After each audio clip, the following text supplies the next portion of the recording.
Hello and welcome to BQ Prime. Joining us today is Mr. Rajan Sethuraman. He's the CEO of LatentView Analytics. He's speaking with us a day after the company's Q1 earnings, where revenue rose 4.69%, but there was a decline in sequential profit as well as margin. Mr. Sethuraman, welcome to BQ Prime. Thank you for having me on this. So, first take after the first quarter results, and what is the outlook for the rest of the year, given how the rest of the technology space has not performed up to the mark? Right. You would all remember that the last quarter for us, right, quarter four of the last fiscal was a little flattish. And in fact, at the point in time, there were questions about getting back on the growth trajectory. So first off, we're really happy that we are back on the growth path, albeit lesser than the percentage growth that we would have wanted it to be. But as you pointed out, amidst all of the macroeconomic uncertainty and the performance of other IT companies, I think these are pretty good results in terms of getting back on the growth track. The year-on-year growth number is also pretty good, right? We clocked more than 23% at this point in time.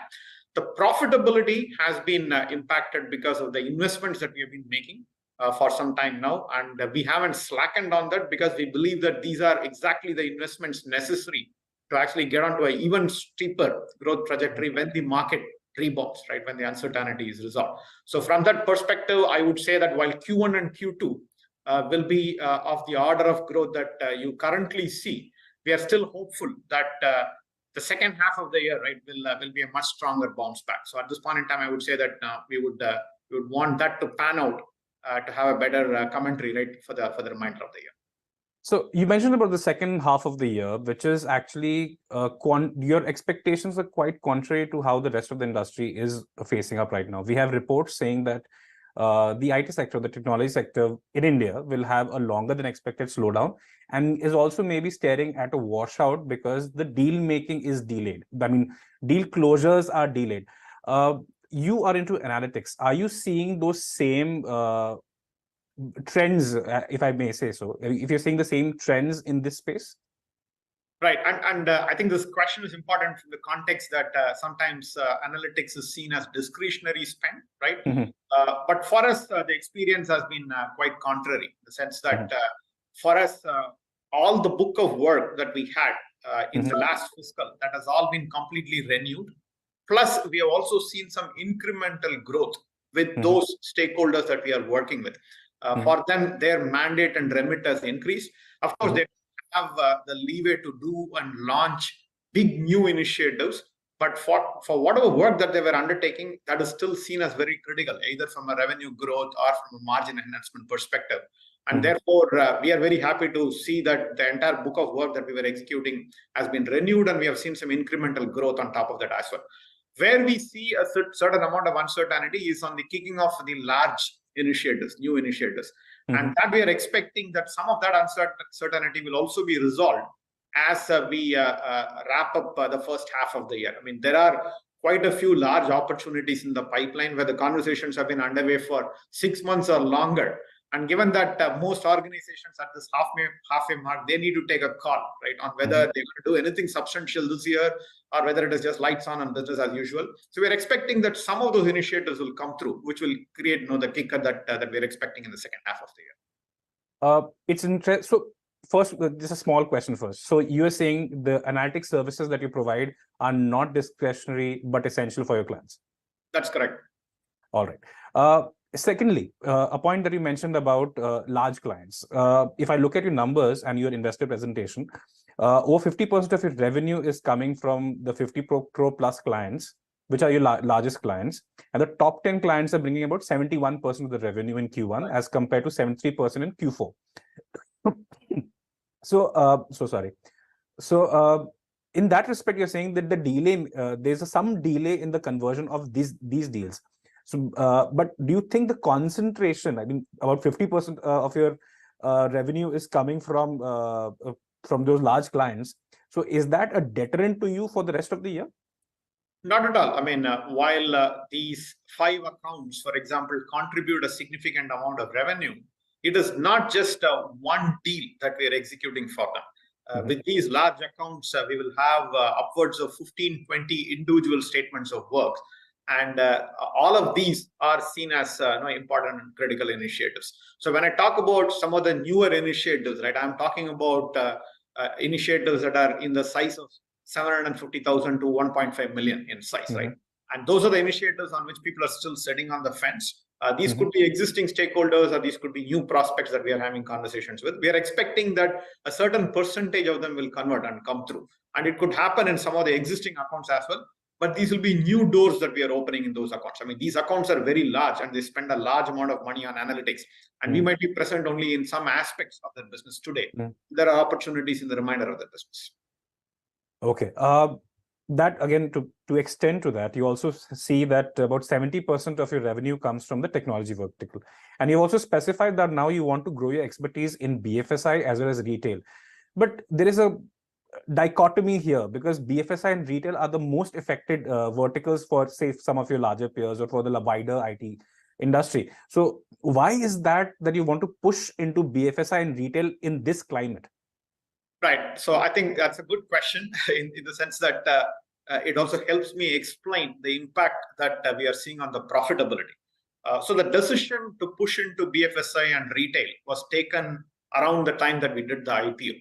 Right. And then we have started making those investments into the front end, right? Expertise, hiring senior people, right, to run the practice and drive the value propositions and so on. However, you will realize that once you make the decision, it takes a certain amount of time for you to bring those people on board. And once they come on board, it takes a certain amount of time for them to get assimilated into the organization and then for them to be really productive. Unfortunately, the macroeconomic downturn has happened at a time, right, when we have started making those investments and we went ahead, and then you saw that the downturn, and those two sectors have been hardest hit, right, in terms of new spending that is happening. But we believe that these sectors will rebound. If you look at the broader picture and the long-term trajectory, BFSI and retail are very large spenders on IT, data analytics, and it is only a matter of time, right, before that rebound happens. So we don't want to take the foot off the pedal, which is the reason. Right, our investments are continuing to go in that direction. We are expecting that after the sluggishness is resolved and uncertainty goes away, those sectors can rebound very well. And we are underrepresented in those sectors. So if we make the investments now, that will pay dividends, right, when the turnaround starts happening. So again, expanding into new geographies now, you're 90% of or more than 90% of your revenue comes from America, from the US. You have expressed your intent to expand into the Asia Pacific and Europe. What are the sentiments or what are the trends that you're seeing in Europe that is pushing you to get into those geographies? Europe, as I have pointed out earlier, is home to over 70 out of the Fortune 500 companies. Right? We had all of 3 accounts that we were working with, right, around the IPO time.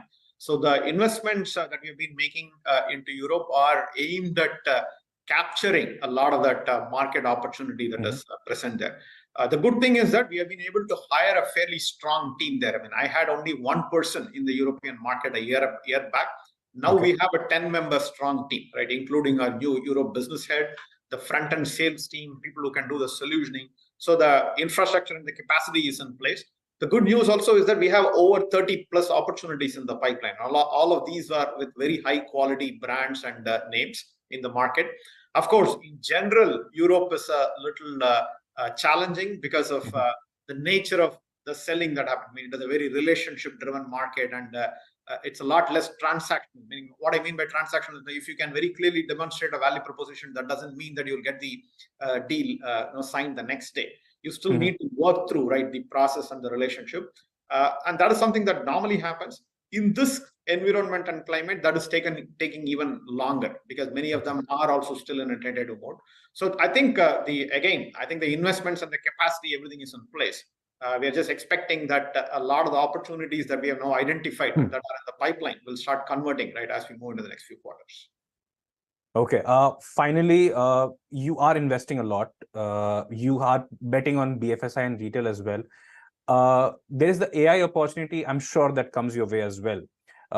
What are your plans for hiring, especially when AI is also coming into the domain? You are investing, so you look to hire. So what are the numbers that you're looking at, especially in the context of AI coming in? Right. So, I mean, by AI, I'm assuming that you're talking about generative AI. Generative AI, sir. Because AI has been around for several years, Yeah. right? And we have been doing a lot of work. Yeah. Interestingly, even in the generative AI space, we have been working with BERT and large language models and transformers-based approaches for more than 18 months now. In fact, a very large client that we work with, who's in the devices manufacturing space, printers and laptops and computers, we have been using the exact same concepts of large language models and GPT type of mechanisms to help them process and better understand customer experience and queries that are coming in, so that they can really shorten the timelines that are needed for addressing customer requests.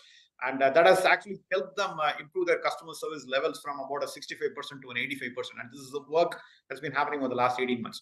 So we believe that there will be plentiful more opportunities that are available, right? As organizations better understand the power of what can be done with Gen AI and GPT mechanisms, I think the opportunities will be plentiful. Of course, right now, there is a lot of hype in the market, and people are still trying to figure out what are the use cases where you can apply them. The GPT type of models lend itself better when you're dealing with more unstructured text data as opposed to structured data. So you need to be able to clearly identify what is it that you will do, right, with those technologies. We see plentiful opportunities. Now, coming to your other question, we have made about 350 plus offers on campus. We have started onboarding in batches. We are expecting that the remainder of those people will get onboarded over the rest of the calendar year that we have. Of course, it will be in a phased manner, taking into account how the demand scenario picks up. But we believe that these new, fresh people that will be coming in will come with that enthusiasm, because they would have experienced GPT and Gen AI technologies personally, right? Using whatever queries that they are doing, maybe using it for their coding, learning, all of those purposes. So the excitement is very high. Yesterday, we had an analytics convention event within the organization. And there were 6 topics that were presented. All of them were around generative AI. And there's a great deal of interest right now. We can leverage it for use cases. Okay. Final question, sir. There's a lot of conversation about generative AI, like what you mentioned. Who are some of your clients, or where are they coming from in the generative AI space? And how does AI or generative AI, the inclusion of generative AI, impact your margins going forward? Because your margins have dipped in this quarter. Do you think that generative AI is the margin lever that you require to get to those higher levels? No, I don't think generative AI is going to impact. I mean, the margin impact you see is not on account of that. I mean, because people do ask the question on whether this is going to result in any number of productivity gains, losses, those kind of things. I think some aspect of that will pan out as better use cases get identified. I think generative AI will create plentiful revenue opportunities, though, because there'll be a lot more use cases that organizations can pursue. We see interest from across the spectrum. So it is not just technology and digital native companies. We see interest from consumer packaged goods companies, for example, because they are very much interested in processing customer sentiment, right? And customer sentiment analysis can get a completely new flavor and deeper perspective using technologies like Gen AI. So we are expecting that it'll be a broad-based kind of a requirement that will come through from multiple sectors, and it'll create a lot more revenue opportunities for us, right? I'm not particularly worried about the margin part at all at this point. All right. Okay. Thank you so much, Mr. Sethuraman, for the chat. You're back on the growth path. I hope the rest of the fiscal pans out the way you want it. Thank you, Tushar. Appreciate it. Thank you. Thank you so much, viewers, for tuning in. This is Tushar for BQ Prime.